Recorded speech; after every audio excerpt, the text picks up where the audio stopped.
Hazvina kumira mushe. Vanhu vanopinda kuchechi kwaProfit Magaya uye panapa ndikuonesa nyaya iri kuitika. TV channel yenyu yeYada TV yaigara ichingoonekwa paDS iri kuvharwa nhasi musi wa31 January. Ndizvikonzero hazvina kunge zvaziviswa, asi vanhu vakawanda vari kutaurawo kuti zvoni iko kwacho kweDS pamwe ndo vakabva vati regedza tikwanise kubvisana nechi nethis guy.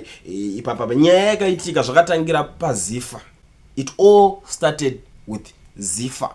Vaida kuenda kuti vanocontestawo kuti vaite Zifa president. Pakatanga kubuda nyaya dzakasiyana siyana, amuna O level imimi chinchichi nyaya yakabuda ichitaurwa. Vabuda vakati ndine madiploma 3. After madiploma, nyaya yemadiploma iya yabuda, ndokubva vaisa madiploma avo patable. Akati ndo madiploma ndinawo reUNISA. UNISA ndobva yabuda akati ativazive atina diploma natakavapa isusu. Ndo nyaya yakaitika iko zvinezvi. Saka kubva pakangoitika zvinhu zvese izvozvo, zvinhu zvacho zviri kungoitika faster so kuti kunzwa kuti diploma yakatanga inzi O level hapana, Zifa bva yadisqualify munhu, bva vaenda kukoti bva inosvika ndobva vanodyiwa kukoti kwacho. After vadyiwa kukoti, UNISA yakuyo pakunetsa futi peUNISA ipapo. Iko zvinezvi yakuchannel yenyu yeYada TV yamunogara muchiona minana inenge ichiitika yama come out. Pakaipa madzadiwa. Handisi kuzivawo kuti muchaitawo sei vanhu. Handisi kuzivawo please. Asi inini ndo zvinhu zviripo ndingokuonesa. Izve touch not inondedwa nichimbosiyai paside ndatongokuzivisaiwo nyaya iri kuitika. It's happening. Kana manga muchiri kutoona Yada yanga ichireka tobata kuside kwenyu ikoko zvavharana. Tiri kungoti zvadhakwa. Anytime is tea time inongorega yangovharwa. Zvakakosha kuti ndingokuzivisai. Kana muri kuti prayer inokwanisa kubatsira, zvakakosha kuti munamatire channel yenyu yeYada TV. Inini pangu ndatopedza kudai so. Noona kuti chinoitwa problem yevakomana vezano chinhu one. Tarira kuti ambition yenyu ye2030 yamuri kuda kuita.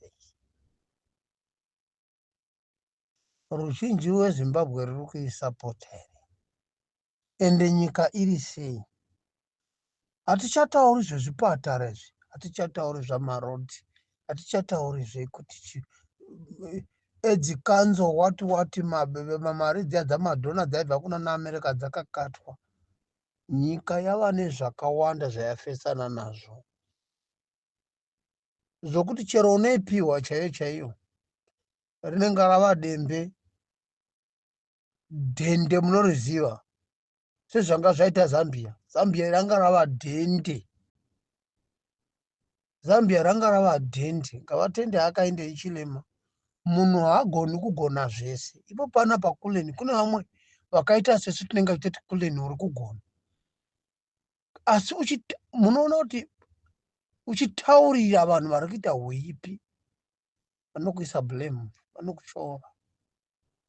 But kune vanhu vanoona chaivo chavanoona mufano wemwana mudiki uyu akagona zano rokuti vamwe navamwe vape pfungwa dzavo. Vana Chiwenga zvavari kutaura izvi vakamutswa nokuda kwechannel yenyu naGamba kwenu. Mumwe mufana wandiona anotaura akapora uya kwanzi unonzi anera ndimuzivi zita rake. Mumwe mufana anogara anotaura akapora, atombotaurisa asi unenge achitaura chokwadi, unotaura akapora. Vese vakanyengewa. Vana Zigi vakazondochinjwa mari ikanzi Zigi, iye achinzi Zigo, ikanzi Zigi, anyengwa achitaura zveZanu PF. Muchaona henyu mota dzamakapiwa naChivhaedzi muchadzitevererwa.